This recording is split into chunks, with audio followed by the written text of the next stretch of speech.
आओ सुनाऊं कहानी। लाइक शेयर सब्सक्राइब कमेंट करना ना भूलें। श्री, मुझे माफ कर दो।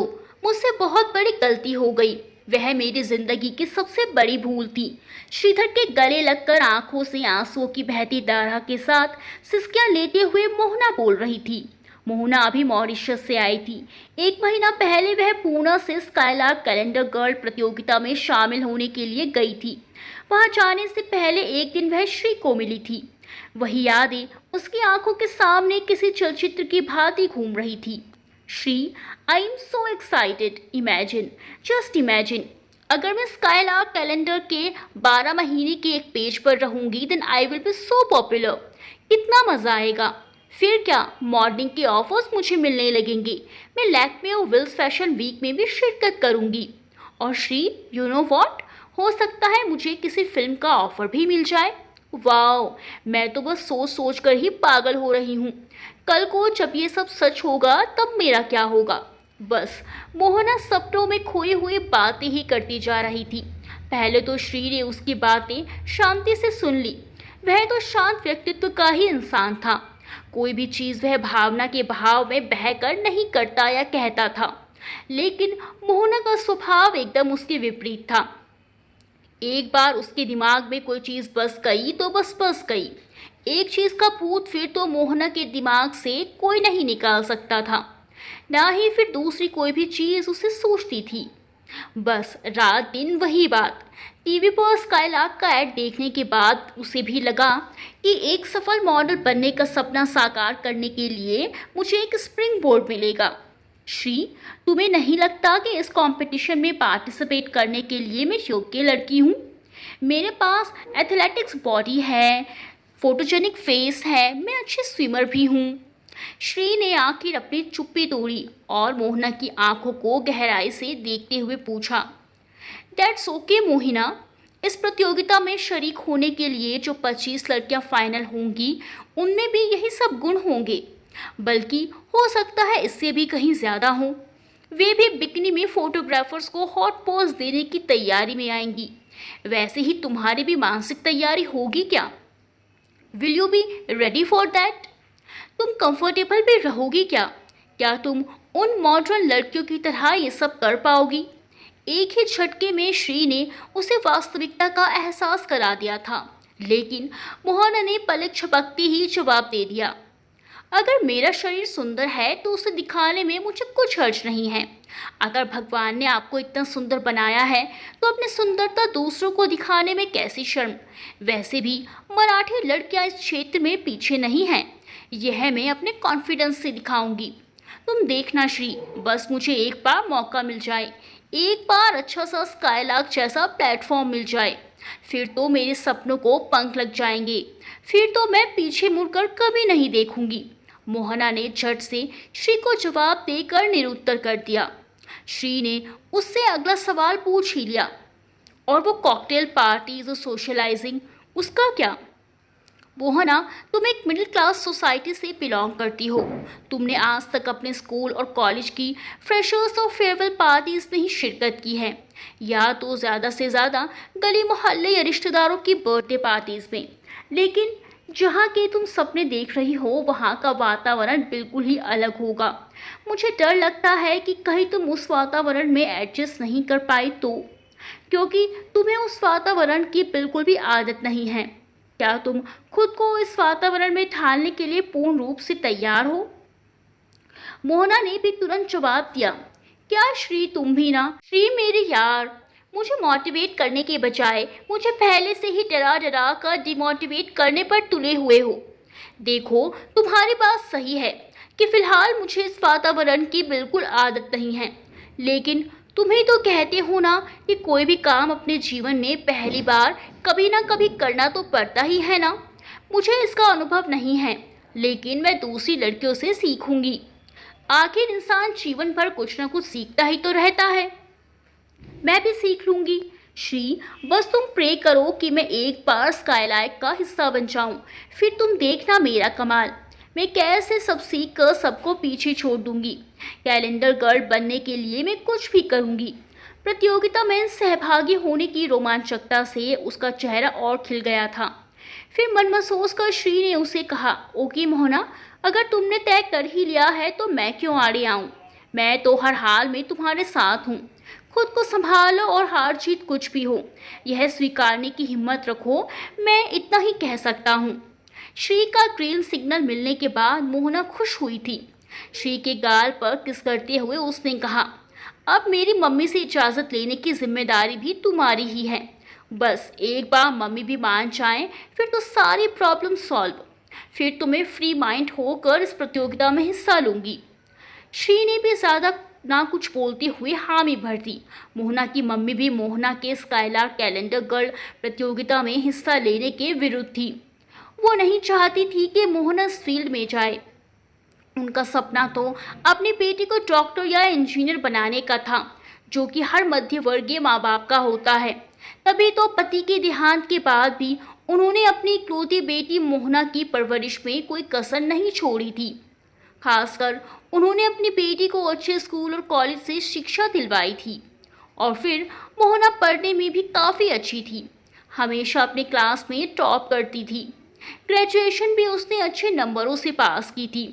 फिर अचानक पता नहीं मोहना का इंटरेस्ट बदलने लगा और धीरे धीरे उसकी रुचि पढ़ाई से हटकर मॉडलिंग की तरफ हो गई। मॉडलिंग का ख्याल मन में आने से पहले उसने मास्टर्स के बाद पीएचडी करने का मन बनाया हुआ था, पर वो सब छोड़ छाड़ अब तो उस पर स्काईलार्क कैलेंडर गर्ल का भूत सवार हो चुका था। उसे लगता था कि मॉडलिंग की दुनिया में कदम जमाने का ये एक बहुत ही बेहतरीन और अच्छा प्लेटफॉर्म साबित हो सकता है। मोहना की मम्मी की तरह श्री भी मोहना के इस फील्ड में जाने के खिलाफ था, लेकिन साफ तौर पर उसने मोहना से इस बारे में कुछ नहीं कहा। हाँ, लेकिन कई बार इनडायरेक्टली समझाने की नाकाम कोशिश ज़रूर कर चुका था वो, और कहता भी क्यों ना उसे मोहना की फिक्र जो थी। मोहना को वे स्कूल टाइम से जानता था, दोनों की बॉन्डिंग काफ़ी अच्छी थी। जब मोहना के पिता एक कार दुर्घटना में चल बसे तो मोहना बिल्कुल टूट चुकी थी। इस मुश्किल वक्त में श्री ने ही उसको संभाला था, उसे डिप्रेशन से बाहर निकालने में मदद की थी और साथ साथ पढ़ाई में भी उसकी काफ़ी हेल्प करता था। मोहना को वह एक छोटे बच्चे की तरह रखता था। दोनों की दोस्ती पूरे स्कूल में मशहूर थी। फिर दोनों एक साथ कॉलेज भी गए। वक्त बीतता रहा और दोनों की दोस्ती कब प्यार में बदल गई पता ही नहीं चला। मोहना की मम्मी भी श्री को काफ़ी पसंद करती थी और उस पर बहुत भरोसा भी करती थी। इसीलिए श्री के समझाने के बाद मोहना की मम्मी भी तैयार हो गई और मोहना आगे सभी को अलविदा कहकर मॉरिशस पहुंची प्रतियोगिता में भाग लेने। यहाँ पहुंचने के बाद उसे एक अलग ही दुनिया में आने का आभास हुआ। उसके सदाशिव पेठे की पुनेरी संस्कृति से बिल्कुल ही अलग किस्म का यहाँ का माहौल था। फैशनेबल स्टाइल में फ्लुएंट अंग्रेजी बोलने वाली कमनी शरीर की बिंदास लड़कियाँ यहाँ एक दूसरे की स्पर्धी थी। इन 30 खूबसूरत लड़कियों में से सिर्फ 12 को महीने के एक एक पन्ने पर कैलेंडर गर्ल के लिए चुना जाना था। शुरुआत में मोहना उन लड़कियों से और वहाँ के माहौल से थोड़ी सहमी हुई थी, क्योंकि जैसा श्री ने उसे बोला था कि वह ऐसे माहौल की आदी नहीं है। मगर अपने कहे मुताबिक उसने बहुत जल्द ही सब सीख लिया और उस माहौल में एडजस्ट होने के साथ साथ अब काफ़ी कंफर्टेबल भी हो गई थी। और देखते ही कुछ ही दिनों में वह सबकी चहेती भी बन गई। वहाँ की दुनिया कुछ अलग ही थी। मोहना पहली बार ये सब अनुभव कर रही थी। सबसे पहले सुबह योगा, फिर हेल्दी ब्रेकफास्ट, फिर अलग अलग साइट्स पर जाकर फोटोशूट्स, दोपहर को फिर से लंच और लंच के साथ अलग अलग फ्रूट्स, सैलेड, फिर थोड़ा बहुत आराम, ब्यूटिशियन से सलाह मशवरा, दूसरे दिन तो थीम होगी उस थीम के अनुसार हेयर स्टाइल, ड्रेसिंग, मेकअप करने के लिए सूचना और शाम सिर्फ घूमने के लिए थी। मोहना को तो सब बड़ा ही रोमांचक लग रहा था। हर दिन अलग अलग साइट्स देखने को मिलती, अच्छी अच्छी फैशनेबल ड्रेसेस पहनने को मिलती। मेकअप आर्टिस्ट सब लड़कियों के आगे पीछे घूमते रहते। ड्रेस के हिसाब से तरह तरह का मेकअप उन पर ट्राई किया जाता, उसी के हिसाब से हेयर स्टाइल भी। मोहना को ये सब सपनों की जादुई दुनिया के समान लग रहा था। दिन के सभी सत्रों पर स्काईलार्क के मालिक सुब्बाराव रेड्डी के बेटे युधि की उपस्थिति रहती थी। युधि 25 साल का सुंदर मॉडर्न हेयर स्टाइल वाला, लंदन से डिग्री लेकर आया हुआ, खुले विचारों का, हमेशा ही सुंदर सुंदर लड़कियों से घिरा रहने वाला युवक था। युधि के डैडी भी रिजॉर्ट पर आते थे। बुनरी के कारोबार में उनका बड़ा नाम था।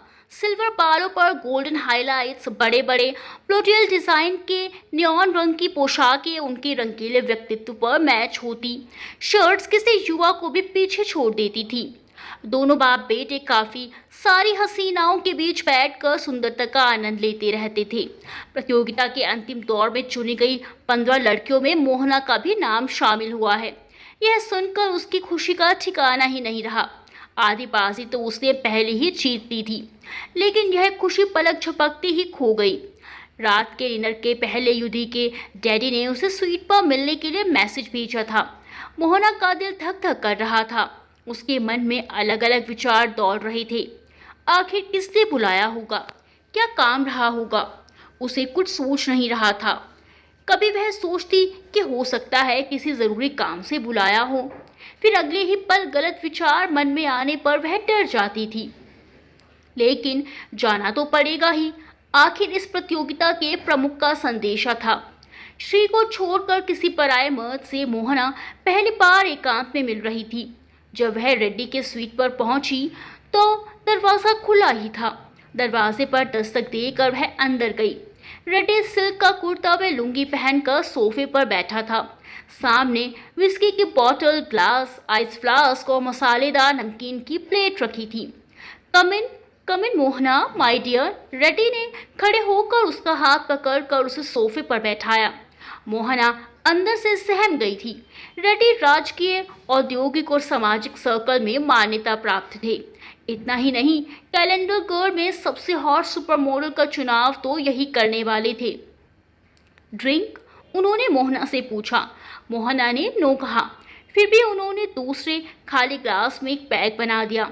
थोड़ी बर्फ और सोडा डालकर उन्होंने ग्लास मोहना के सामने रखा और बोले, come on Mohana, you can not be so old fashioned if you want to be in this field. उनकी आवाज़ में विनती से ज़्यादा रोब ही था। मोहना ने चुपचाप ग्लास हाथ में लिया। Cheers and best of luck कहकर उन्होंने विस्की का एक बड़ा सिप लेकर ग्लास कांच की टेबल पर रख दिया। मोहना ने ग्लास होठों से लगाकर एक छोटा सिप लिया, लेकिन आदत न होने के कारण उसका सिर दुखने लगा। रेड्डी ने उससे उसके परिवार के बारे में कुछ सवाल पूछे। वह एक मध्य वर्गीय महाराष्ट्रियन युवती है। यह समझने के बाद तो उन्होंने कहा, तुम्हारी हिम्मत की दाद देता हूँ मोहना, लेकिन अगर तुम में सचमुच कैलेंडर बल्ब बनना है तो इतना काफ़ी नहीं है। और एक बार अगर तुम्हारी गाड़ी चल पड़ी ना, तब तुम्हें आगे बढ़ते रहने से कोई नहीं रोक सकता। सिर्फ थोड़ा और कोऑपरेटिव बनने की ज़रूरत है।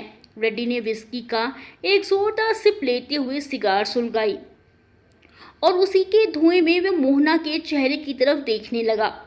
रेड्डी को क्या कहना है, यह बात समझने के बाद मोहना के मुंह से निकला, लेकिन मैंने तो सोचा था लड़कियां तो मेरिट पर चुनी जाती हैं। Yes merit, but more than RAM, more in bed. Reddy ने हंसते हुए कहा और अचानक उठकर मोहना के पास आकर उसके दोनों कंधों पर हाथ रखा और उसने अलग सी आवाज़ में कहा, ज़रा सोचो तो मोहना, तुम्हारे भविष्य के बारे में। मॉडलिंग असाइनमेंट, बड़े बड़े ब्रांड के ऑफर्स, हो सकता है फिल्म ऑफर्स भी। इतने में दरवाजे पर दस्तक हुई और वेटर खाने की ट्रे लेकर अंदर आया। मोहना उनके हाथ कंधे से दूर करते हुए उठी और उनकी आंखों में देखकर उसने कहा, I am sorry but I am not that type Reddy साहब। और दूसरे ही पल वह दरवाज़ा खोलकर बाहर आ गई। उस रात वह डिनर पर भी नहीं गई।